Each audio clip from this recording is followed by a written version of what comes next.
Welcome to this special explainer. Now, if you know anything at all about Kashi, you know it's basically unparalleled. I mean, we're talking about a city overflowing with divine mysteries, ancient gods, and just this incredible spiritual energy. But nestled right inside this famous city is a secret so closely guarded and so shrouded in myth and patience that honestly, even frequent visitors completely miss it.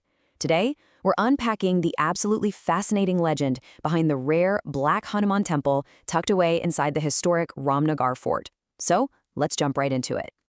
Okay, let's look at this, because this is where the story completely flips our expectations of a major religious site. Think about the most famous temples you know, right? Their doors are wide open every single day, welcoming thousands of people from dawn till dusk. But here in Kashi, we have this incredible anomaly. There is a grand temple with a highly revered deity, but its heavy doors are locked tight, bolted shut for almost the entire year. It literally sits in silence, hidden from the public eye for 364 days. Naturally, you gotta wonder, what in the world is inside that requires that level of isolation? This contrast perfectly highlights what makes this hidden deity so unique. Normally, statues of Lord Hanuman are super vibrant, usually covered in bright vermilion or this deep, rich orange paste called sindoor. But the idol hidden away in the Ramnagar fort, it's a south-facing Hanuman that is completely, strikingly black. I mean, this is an absolute rarity. And it's not just some artistic choice by a sculptor either. No, this coloration is actually the physical result of a massive ancient event. Section 1. Only one day a year, the ultimate test of patience. So the crucial takeaway here is just how incredibly rare this access is. For literally one single day each year, this temple finally breathes to life with devotees. Just one. For the other 12 months, people just wait. They pass by the closed gates of the Ramnagar fort, knowing exactly what's resting inside, and they build up a whole year's worth of spiritual patience, all for a fleeting glimpse of this supernatural black idol. And the timing of this one day? It's not random at all. It's incredibly specific and deeply symbolic. The doors open exclusively on the day that celebrates Lord Ram's coronation.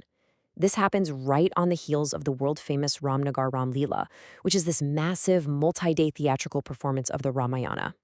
Basically, right after the morning arti rituals on this specific day, the locks finally come off. You've got these massive crowds who've been waiting all year, forming these ridiculously long queues just to step inside. The whole energy from the end of the Ramlila just channels straight into this overwhelming rush to see Hanuman.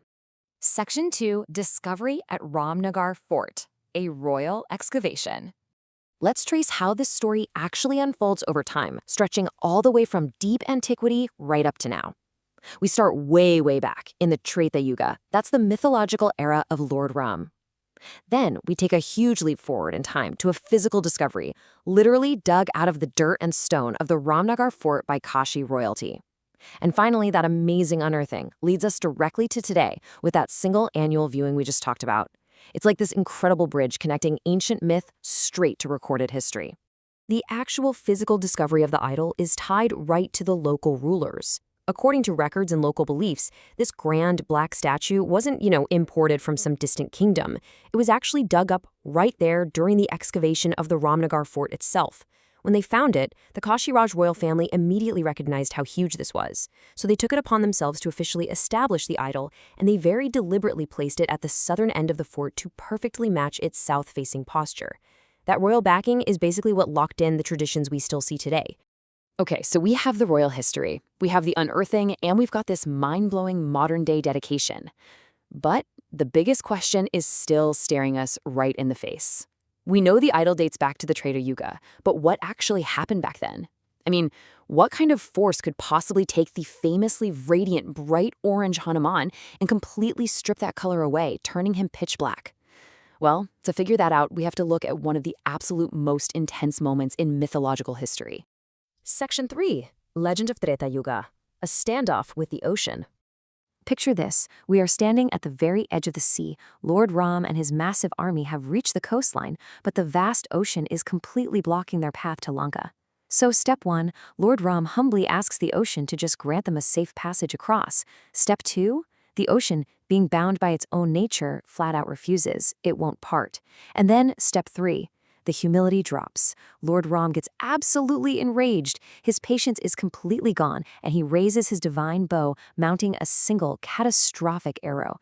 The tension here is off the charts. The fate of the entire world is literally hanging by a string. The legends describe the weapon Lord Ram was holding in that exact moment with profound awe. The quote goes, "This arrow of the Lord was so powerful that the earth could shake." I mean, just let the sheer world-ending weight of that sink in. This wasn't a warning shot, guys. This was a weapon radiating such devastating cosmic energy that just by him drawing the bow, the actual foundations of the earth started to tremble and crack. Complete annihilation of the ocean was literally seconds away. Section 4. Hanumanji's black color, the ultimate intervention. So seeing that his lord was about to unleash this world-altering force on the ocean, Hanuman steps in, and he doesn't fight it, he surrenders to it. The legend tells us that Hanuman literally dropped to his knees to intercept and absorb the blow of that arrow. The sheer, overwhelming cosmic impact, the searing heat, and just the unimaginable energy of taking on that divine weapon, it took a massive physical toll. It was that exact moment of ultimate sacrifice that scorched away his traditional color, turning him completely and forever black. And that is exactly why this incredible artifact hidden away in Kashi looks the way it does today. And that brings us to our final thought for this explainer. We've just looked at an idol turned black by sheer cosmic energy, buried in the dirt for eras, dug up by kings, and now locked behind heavy doors for 364 days a year. When those doors finally crack open after the Ramlila and thousands of people rush in just for a few precious seconds of connection, what does that tell us about human faith? Does a mystery actually become more sacred when it demands a whole year of your patience? It's just a fascinating look at how myth, history, and modern devotion all collide in the hidden corners of Kashi. Thank you so much for joining me to explore this incredible piece of history. Keep questioning, keep learning, and I'll catch you in the next explainer.